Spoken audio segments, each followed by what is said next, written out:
What is the World Health Organization and who funds them? Are they a good source of accurate, unbiased health information?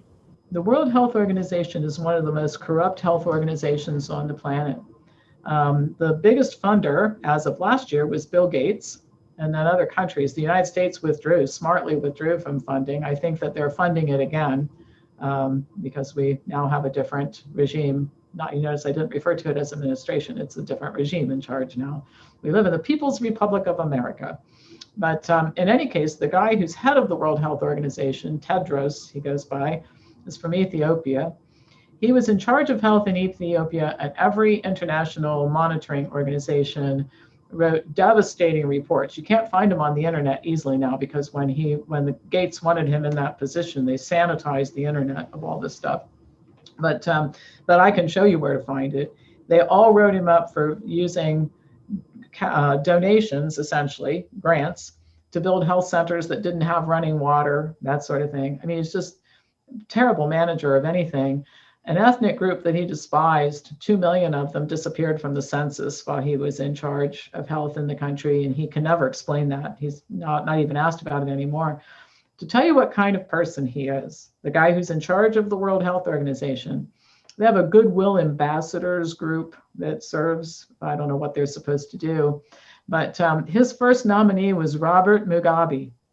Okay, I don't know if you know who he is. He's an African dictator that killed millions of people in his country and once proclaimed that only God could take him out as dictator of his country.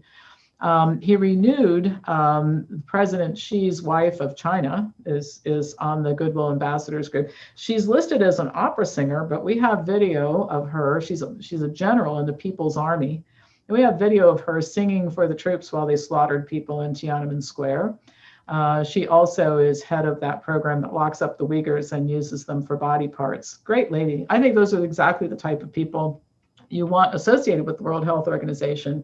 Too bad Robert Mugabe, they wouldn't let him appoint him. Isn't that sad? Because he and President Xi's wife could have become good friends that way, I'm sure. So I could go on, but you get the idea. And in my book, by the way, I have a timeline that shows how the Chinese collaborated with the World Health Organization to have this fake pandemic declared. What is the government agency called Health and Human Services, and what is their function? What is their relation to the Centers for Disease Control, the CDC? Are they both good sources of accurate, scientifically based health and nutrition information? The Centers for Disease Control, let's start with them. The Centers for Disease Control is funded by industry. They have a foundation, they're funded by industry. You know who their biggest donor is? Bill Gates, the Gates Foundation. Health and Human Services, corrupted by drug interests. These are all organizations that promote drug treatment, okay? I don't believe anything they say. And I think they've all collaborated along with FDA, and many other and the National Institutes of Health. They all collaborated here in the United States to pull off the COVID-19 hoax here, in conjunction with the World Health Organization. By the way, we're the people suing all of them. We're filing lawsuits in every state claiming that there was no pandemic. We filed in Ohio and New Mexico. We're filing in 2 more states very soon, and we filed against all that alphabet soup of agencies federally as well. Do you recommend dietary supplements, and if so, which ones? Anybody who would answer that question, you want to not listen to them, all right, about which ones. I recommend dietary supplements when the risk-benefit ratio favors them, all right? The exceptions would be B12. If you're going to eat a vegan diet, you're going to need a B12 supplement. Very low dose, by the way. Your B12 requirements are only 2.4 micrograms a day, 2.6 if you're pregnant or lactating. Most people are taking horse-like doses of B12. And probiotics, which are not really dietary supplements, all right? The dietary supplements would be like your vitamins, minerals, that sort of thing. The key is looking at the benefits you're going to get and the risk you're going to take. In many cases, there's no documented benefit. And in many cases, the risk has never been looked at. And nobody knows. People come in here, they have 2 pages of supplements that they're taking.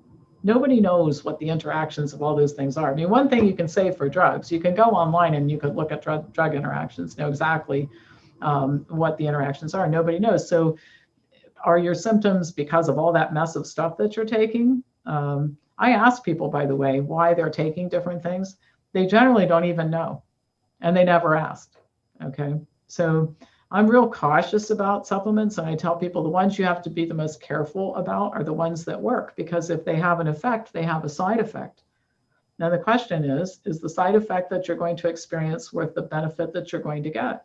And people say, well, I looked in the medical literature and I couldn't find anything about side effects. Well, is it that has been proven not to have side effects, or is it that they never looked at whether or not there are side effects? And I get the whole thing about you can't patent the stuff, and I get all that, all right? It doesn't change the fact, however, that you don't know. And often the supplements are prescribed in that same paradigm. Give me a symptom, I'll give you a supplement. We're not talking about the cause, okay? Why was it important for you to come speak here at the Real Truth About Health conference? The reason I like speaking at the Real Truth About Health conference is that Steve does not put filters on what people say. And I think it's really important for there to be an open forum.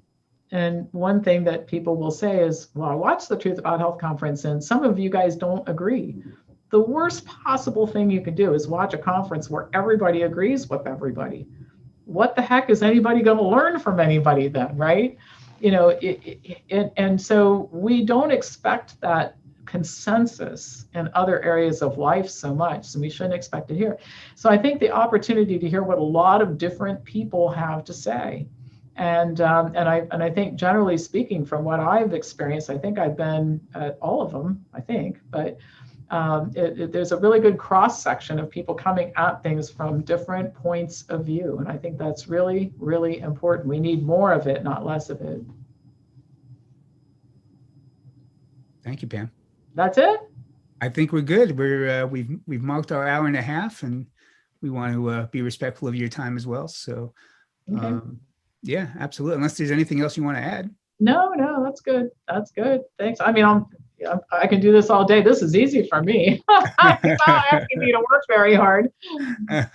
Well, likewise, and it's not just blowing sunshine, but it's always a pleasure to see you and work with you. And gosh, we've been working together for a few years now already. A long time. Yeah. Well, yeah. Tell Steve I said thank you very much, and we'll maybe look forward to being in the same room next year. Yes, fingers crossed. Absolutely. And be well. And thanks for all your work. It's impacting my life as well. So I appreciate it. Thank you. Have a good one. Be well. Take care. Bye-bye. Bye-bye.